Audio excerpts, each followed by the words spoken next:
कहीं ना कहीं इस बात को प्रत्याशी महत्वपूर्ण चुनाव लड़ा गया। इस बार प्रत्याशी को ध्यान में रखते हुए चुनाव लड़ा। हार जीत का फासला रहा है वो बहुत कम, लोकसभा के लिहाज से बहुत कम वोटों का अंतर रहा है। नमस्कार, मैं हूं राकेश मिश्रा और आप देख रहे हैं छत्तीसगढ़ तक।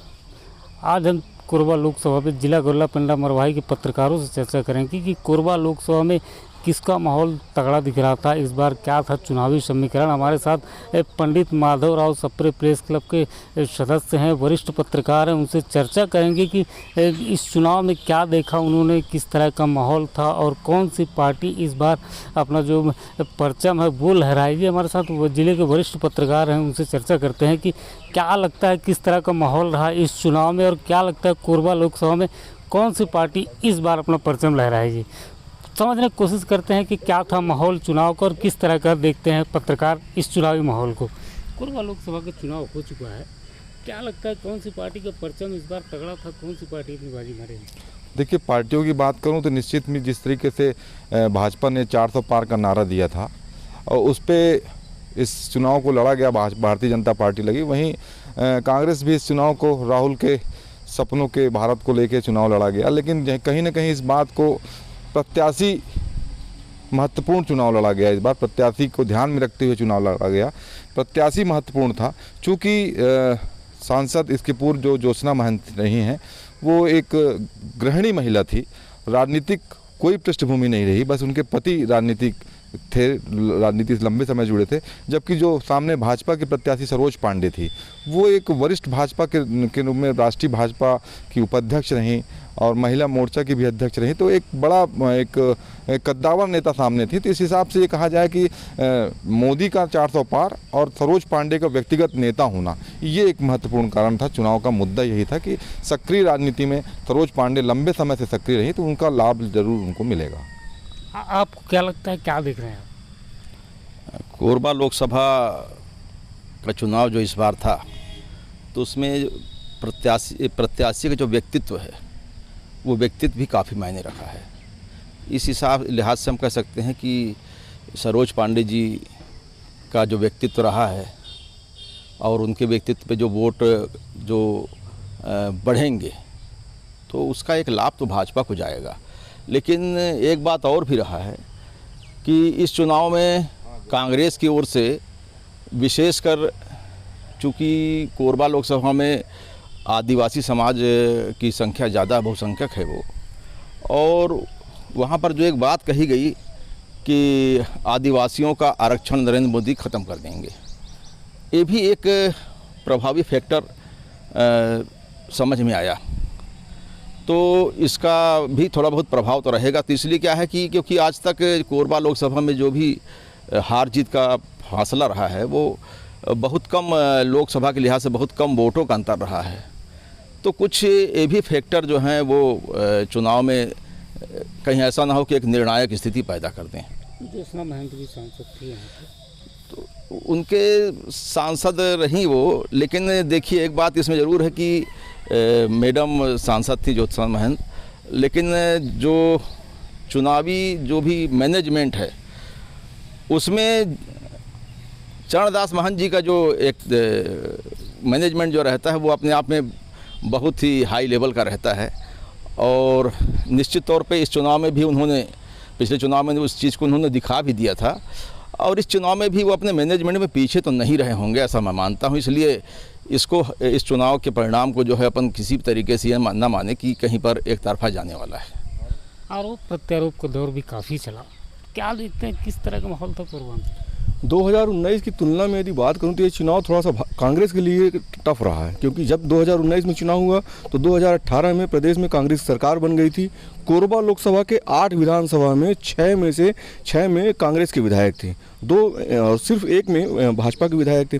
ऐसे में ये बदले हुए परिवेश में माहौल है। अब जबकि कांग्रेस की सरकार नहीं है, कोरबा लोकसभा के अंतर्गत आने वाली 8 विधानसभा में 6 में भाजपा के विधायक है, 1 में गोंडवाना और 1 में कांग्रेस के विधायक है। तो बदले हुए परिवेश में जो चुनाव हुआ, इसका फ़ायदा निश्चित रूप से भाजपा को मिलता दिखाई दे रहा है। पर कांग्रेस को कम आंकना ठीक नहीं होगा, क्योंकि ज्योत्सना महंत और उनके पति जो छत्तीसगढ़ के नेता प्रतिपक्ष हैं, उनके पास एक तजुर्बा है, एक टीम वर्क था, और उन्होंने एक बाकायदा जो छत्तीसगढ़ जनता कांग्रेस की निष्क्रियता का लाभ उठाने की कोशिश की। मसलन उनकी पार्टी के कुछ बड़े नेताओं को अपने में शामिल किया।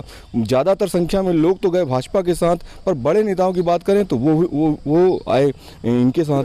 तो ऐसे में ये आरोप प्रत्यारोप के बीच ये सब चीज़ें जो हैं, ये कांग्रेस को फ़ायदा दिला रही हैं। पर जो मोदी की लहर है और जो कोरबा में सरोज पांडे बड़े चेहरे के रूप में यहाँ मैदान में आई, तो ज्योत्सना महंत के लिए मुकाबला आसान नहीं है। आप क्या मानते हैं, आप क्या देखें? चुनाव तो है टक्कर का, लेकिन अगर पिछला रिकॉर्ड अपन देखें 2009 से, तो कोई प्रत्याशी रिपीट नहीं हो पाया है। और पिछले बार जैसे ज्योत्सना महंत थी, इस बार हो सकता है फिर से बदलाव यहाँ इस प्रत्याशी को देखा जा सकता है। और निश्चित तौर पर हो सकता है कि बीजेपी यहाँ से विजयी हो। आपको क्या लगता है किस तरह का माहौल था कोरबा लोकसभा? कोरबा लोकसभा में जिस प्रकार से देखा जाए तो अपन मरवाही विधानसभा की बात करें तो यहाँ विकास की मुद्दे को भी लेकर चुनाव इस बार लड़ा गया था और ग्रामीणों के बीच एक पहचान बनाने की कोशिश की गई थी। लगातार सरोज पांडे पे बाहरी होने का आरोप लगता रहा, तो वहीं ज्योत्सना महंत में एक निष्क्रियता का एक आरोप लगा था कि क्षेत्र में ये निष्क्रिय हैं और किसी प्रकार की विकास और ग्रामीण अंचल में दौरा नहीं करते। इन सब बातों को लेकर भी यहाँ के मतदाता वोट किए हैं। खासतौर पर देखा जाए तो पालीथान अखाड़ क्षेत्र जो आदिवासी अंचल पड़ता है, मरवाही विधानसभा आदिवासी अंचल क्षेत्र पड़ता है, लेकिन विकास यहाँ से कोसों दूर है। तो इन सब चीज़ों को देख के वोटर इस बार फैसला करेगा। विकास को सो दूर है, आपको क्या लगता है विकास हुआ नहीं हुआ, क्या था इस चुनाव में? देखिए, विकास की बात की जाए तो विकास सचमुच भी अगर फील्ड की बात की जाए, क्षेत्र जैसे ट्राइबल क्षेत्र है, अपना आदिवासी क्षेत्र है, तो दूरस्थ जो इलाके हैं वहाँ पर आज भी समस्या बरकरार है। और इस चीज़ को लेके जो सरोज पांडे भाजपा की उम्मीदवार रहीं, जो यहाँ से प्रत्याशी रहीं, वो लगातार इस बात को उठाई और बताई, लोगों तक पहुंच के बताए कि यहाँ विकास नहीं हुआ। ज्योत्सना महंत की बात की जाए तो ज्योत्सना महंत पिछले 5 साल से सांसद जरूर है, लेकिन ज़मीनी स्तर पे अगर देखा जाए तो जो समस्या है उससे ग्रामीणों के बीच में समस्या, मूलभूत समस्या है, उसे दूर नहीं कर पाई। तो कहीं ना कहीं ये देखने को बोला जा सकता है कि सरोज पांडे जो है इस चीज़ को अगर भुलाने में अगर कामयाब हुई तो उनको मजबूत ही दावेदार माना जाएगा। मजबूत है। आप क्या देखें, आपको क्या लगता है कोरबा लोकसभा? इस बार कोरबा लोकसभा में भाजपा की सरकार बन रही है। लोकसभा से इसलिए जीतेंगे क्योंकि सरोज पांडे को पहले ही प्रत्याशी बनाकर उतारा गया था और ये राष्ट्रीय स्तर के नेता हैं। और कांग्रेस में इस बार निष्क्रियता का आरोप जरूर लगा है ज्योत्सना महंत पे, लेकिन अगर देखा जाए तो वहाँ का विधायक होने के बाद भी कांग्रेस ने वहाँ कुछ विकास का असर नहीं किया जो देखने योग्य रहे। इसलिए सरोज पांडे को उनके सामने दमदार प्रत्याशी के रूप में आई हैं और निश्चित ही इन लोग वहाँ से विजयी होंगे। आप क्या मानते हैं? सरोज पांडे निश्चित ही राष्ट्रीय लेवल की नेता हैं, लेकिन उनके नाम में छत्तीसगढ़ में ऐसी कोई उपलब्धि नहीं है कि जिसको बता के वो कोरबा लोकसभा में अपना कर सकें कि मैंने ये काम किया छत्तीसगढ़ के लिए। हैं बड़े नेता तो बहुत होते हैं, लेकिन ज्योत्सना महंत, जहाँ तक मेरा मानना, शहरी क्षेत्र कोरबा लोकसभा एक ऐसा लोकसभा है जहाँ ग्रामीण मतदाता ज़्यादा हैं और ग्रामीण मतदाताओं में कहीं ना कहीं कांग्रेस की पकड़ बहुत मजबूत है। और मेरा मानना है कि कोरबा लोकसभा में पुनः ज्योत्सना महंत जीत के आ रही हैं। सरोज पांडे के ऊपर बाहरी का जो मुद्दा उनके ऊपर लगा, उस अंतिम चुनाव वोटिंग होते तक इससे वो उभर नहीं पाई। बाहरी का मुद्दा उनके ऊपर हावी था। इस चुनाव में आरोपों का काफ़ी महत्व था, काफ़ी आरोप लगे, काफ़ी नेताओं पे आरोप लगे। तो जो आरोप प्रत्यारोप का दौर चला, इसका फ़ायदा किसको पहुंचा? देखिए, आरोप प्रत्यारोप के बीच ही होता है, लेकिन जिस तरीके से आरोप लगे, स्तरीय आरोप नहीं लगे, जिस पे स्तर होना चाहिए, जिस पे मुद्दे होने चाहिए। राष्ट्रीय चुनाव होते हैं, लोकसभा का चुनाव राष्ट्र का चुनाव होता है, तो जो छोटे आरोप होते हैं स्तरीय नहीं है। इसलिए मेरा अपना व्यक्तिगत मानना है कि उन आरोपों का कोई महत्व नहीं है। सांसद का निष्क्रिय होना, सांसद का बाहरी होना, ये सब आरोप नगण्य है, इस पर कोई विशेष अंतर नहीं पड़ता, क्योंकि राष्ट्र का चुनाव है, देश का चुनाव है, तो लोकसभा के चुनाव में इन आरोपों का कोई औचित्य नहीं है। हर मतदाता जागरूक है। इस बार जिस तरीके से निर्वाचन आयोग ने भी पहल की थी कि एक मतदाता मतदान करें, उस हिसाब से मतदान काफ़ी हुआ, ताबड़तोड़ मतदान हुआ। 74% मतदान अगर इस लोकसभा क्षेत्र में हुआ, निश्चित ही मतदाता जागरूक हुआ है। तो छोटे मोटे आरोपों का कोई महत्व नहीं है। जिस तरीके से प्रत्याशी मायने रखा है, तो प्रत्याशी के साथ जो भाजपा का 400 पार का नारा और कांग्रेस का जो प्रेम की दुकान, ये जो बात की थी, इन सब बातों को लेकर बाद चुनाव लड़े गए। तो छोटे आरोप, बाहरी होना या निष्क्रिय होना, ये इन बातों का कोई महत्व नहीं है। भाजपा कांग्रेस के बीच तीसरा मोर्चा गुड़वाला या अन्य पार्टी, वो कहाँ थी इस चुनाव में, क्या देखा? गुड़वाना की बात करें तो लगभग हर विधानसभा में, कोरबा लोकसभा के अंतर्गत आने वाले, चाहे मरवाही में हो, हर विधानसभा में लगभग 10,000 के एवरेज से वोटर इनके रहते हैं। इस बार तो पाली तानाखार में उनके विधायक हैं, चूँकि दादा हीरा सिंह मरकाम जी का एक काफ़ी बड़ा जनाधार है।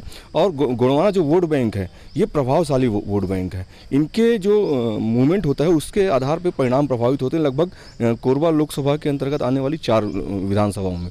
तो गुड़वाना प्रभावशाली है, पर इतना प्रभावशाली नहीं हो पाई कि वो परिणाम को प्रभावित कर सके, क्योंकि 2019 के चुनाव में काफ़ी कम वोट से जीत हार का अंतर था। इस बार गुड़वाना का विधायक है पाली तानाखार में, तो ऐसा लगता है कि गुड़वाना का जो बढ़ता हुआ जनाधार है, ग्राफ है, वो थोड़ा प्रभाव डाल सकता है, पर इतना प्रभावशाली नहीं है कि परिणामों को एक तरफा रुझान में परिवर्तित कर सके। क्या लगता है तीसरा मोर्चा कहीं है? तीसरे मोर्चे की अगर हम बात करते हैं तो पिछले बार अगर हम अप्रत्यक्ष रूप से उसके कमाल को देखें कि कांग्रेस चुनाव कैसे जीती। अचानक तानाखार विधानसभा क्षेत्र में जो 70,000 से ज़्यादा वोट कांग्रेस लीड की, तो निश्चित तौर पे उसमें मैं मानता हूं कि अंदरूनी तौर पे गुणवाना का बहुत बड़ा हाथ था, कि उन्होंने अंदरूनी रूप से चरणदास महंत जी को समर्थन दिया था, जिसके कारण पिछली बार जो तत्संत महंत जो है वो सांसद बनी थी।